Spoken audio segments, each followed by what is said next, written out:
Salut à tous, vous écoutez Switch Tech, le format qui vous aide à mieux gérer vos services IT, vos projets et vos idées. De l'utile, du clair et du partage pour avancer ensemble, étape par étape. Aujourd'hui, on plonge dans un sujet incontournable pour tous ceux qui s'intéressent à la gestion des services informatiques, ITIL V3 et ses grands principes.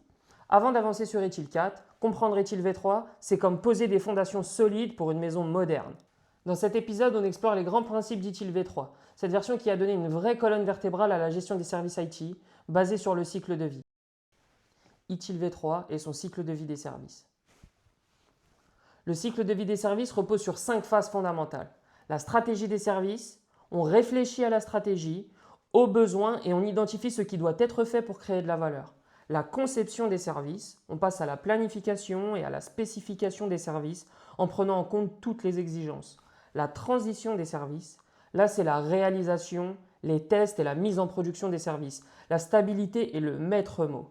L'exploitation des services, les services entrent en production, on supervise, on maintient et surtout, on s'assure que tout fonctionne comme prévu. Et l'amélioration continue des services, on ne s'arrête jamais là-dessus. L'idée c'est d'analyser, mesurer, puis améliorer en continu pour rester aligné avec les besoins métiers. Chaque phase a son rôle, ses objectifs et des processus bien définis pour maintenir le cap. C'est ce qui rend ITIL V3 aussi puissant et structuré. Phase 1, la stratégie des services. Ici, tout commence. La stratégie des services pose des questions clés. Quel service fournir? À qui? Pourquoi? Comment créer de la valeur métier grâce aux services IT? Comment prioriser les demandes et optimiser les ressources disponibles? Cette phase est stratégique. Elle définit les bases des services et anticipe les besoins futurs. On parle ici de vision stratégique et de retour sur investissement, ROI. Phase 2, la conception des services. La phase de conception ne concerne pas la réalisation mais bien la spécification des services. L'objectif, proposer des services adaptés aux besoins métiers tout en maîtrisant les coûts et les risques. Les 4 P de cette phase sont essentiels. Personne, les bonnes compétences au bon endroit. Processus, des workflows clairs et efficaces. Produits, des outils adaptés aux besoins. Partenaires, des fournisseurs et prestataires spécialisés. C'est une approche holistique qui prend en compte tous les aspects d'un service pour éviter les surprises en production. Phase 3, la transition des services. La transition est le moment clé où tout bascule. On développe, on teste, on met en production les services. Mais attention, le défi ici, c'est d'éviter que la mise en production d'un nouveau service ne vienne perturber ceux qui sont déjà en place. L'incident passe toujours avant le nouveau projet. C'est un principe d'ITIL V3. Cette phase garantit la stabilité des services tout en introduisant les améliorations et les nouvelles fonctionnalités demandées. Phase 4, l'exploitation des services. La production, c'est le moment où le service produit de la valeur pour les utilisateurs.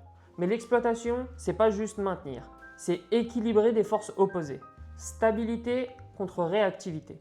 On veut un système stable, mais prêt à évoluer. Qualité contre coût.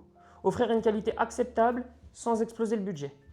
Proactivité contre réactivité. Anticiper les problèmes tout en gérant les urgences. Ici, les incidents, les problèmes et les événements sont au cœur des processus pour assurer la satisfaction des utilisateurs. Phase 5, l'amélioration continue des services. Enfin, la dernière phase, mais pas des moindres, l'amélioration continue. Grâce à la célèbre route Deming, Plan, Do, Check, Act, ITIL V3 nous pousse à mesurer, analyser et améliorer les services en permanence. Le but, rester aligné sur les besoins métiers tout en optimisant les coûts et les performances. Pour conclure, vous l'avez compris, ITIL V3 propose une approche structurée et pragmatique de la gestion des services. Chaque phase du cycle de vie est pensée pour s'intégrer harmonieusement avec les autres.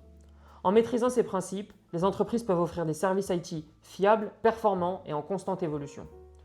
On prépare le terrain pour ITIL 4 qui va encore plus loin, mais chaque étape que l'on a vue aujourd'hui reste un pilier pour comprendre ce qui vient ensuite. C'est la fin de cet épisode, j'espère que ce voyage au cœur d'ITIL V3 vous a permis d'y voir plus clair et merci de l'avoir suivi. Si vous avez aimé, pensez à vous abonner, à le partager et à me laisser un commentaire. À très vite.